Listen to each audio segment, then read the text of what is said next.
મિત્રો અમે નીકળી ગયા છીએ ભજીયાનો સામાન લેવા, કારણ કે આજ આપણે ભજીયા બનાવવાના છે. આજ રવિવાર છે એટલે ભજીયાનો પ્રોગ્રામ રાખ્યો છે, એટલે આપણે જઈએ છીએ ભજીયાનો સામાન લેવા. ચાલો તો મિત્રો આગળ જઈને મળી. મિત્રો આ ગાયત્રી માર્કેટ આવી ગઈ છે, તો હવે આપણે આમાં ચકથી ધાણા ગોતવાના છે. તમે ખાલી ગળદી તો જો આયરિયા ગળદી છે. આવજો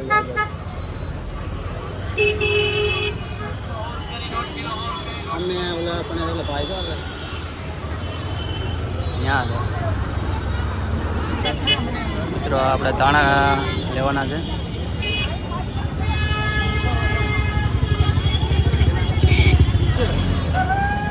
આદુ લેવાના છે.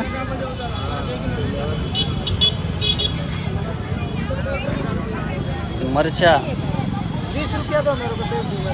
नहीं 20 रुपया तो दो। मेरा तो छोड़ती कहाँ हूँ। 20 रुपया मेरा खाली तो 20 रुपया नहीं है के मासे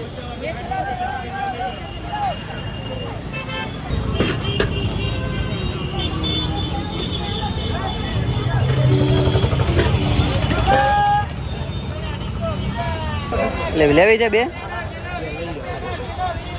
આ બે પૂળે આપી જો. આ બે લેવી ને.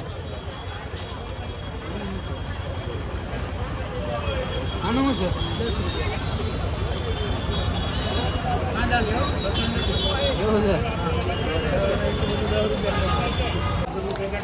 10 છે બેસન.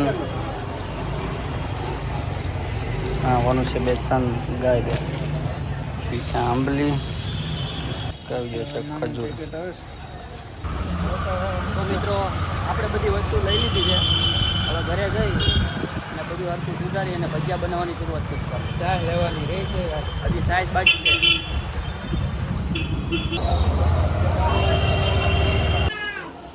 થોડાક લસણ એ નાખવાના છે.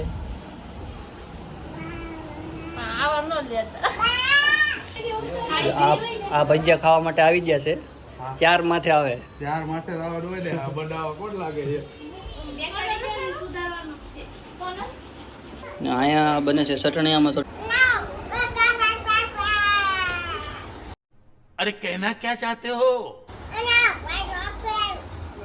ये मुंह से सुपारी निकाल के बात कर रहे बाबा. તો મિત્રો આપણે આ બધો મસાલો તૈયાર થઈ ગયો છે.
તો મિત્રો આપણે લોટ બંધાઈ ગયો છે અને ભજીયા બનવાનું તૈયાર થઈ ગયું છે.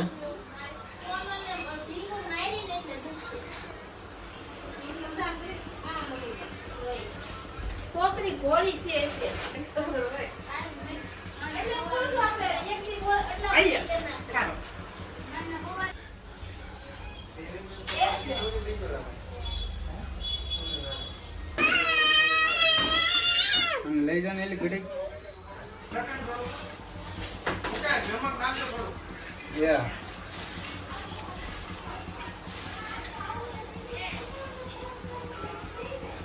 તો આપણા મિત્રો ભજીયા ઘાયા ઘા તળાવવા માંડ્યા છે હવે, અને પેટમાં ભૂખે લાગી છે. બહાર નીકળે એટલી વાર છે.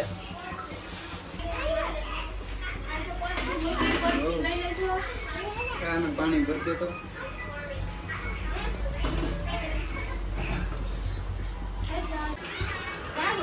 તો મિત્રો આપણા ભજીયા આવી ગયા છે તૈયાર થઈને. તો એકદમ મસ્ત મજાના. હાલો એ ભજીયા ખાવા તો મસ્ત ભજીયા ખાવા ઉણા ઉણા એકદમ કેવા છે ઉણા એકદમ અને આમ ચટણી જોવો ખાટી મીઠી મસ્ત ની ચટણી છે ને ખજૂરને એની આંબલીની બનાવેલી છે બહુ મજા આવે હાલો મિત્રો તમે ભજીયા ખાઈ લેવી આ વિડીયો તમને કેવો લાગ્યો અમે તમને ભજીયા બનાવવાની ખબર પડી છે તો જરા કોમેન્ટ કરી દેજો અને પછી મળશું આવતા નવા વ્લોગમાં ત્યાં સુધી બધાને જય શ્રી રામ અને નવા હોય તો સબસ્ક્રાઇબ કરતા થાય અને આ ભાઈ એમ કહે છે કે નવા હોય તો સબસ્ક્રાઈબ કરતા જજો સબસ્ક્રાઈબ કોઈ કરતા નથી હાલો તો મળીએ આવતા વ્લોગમાં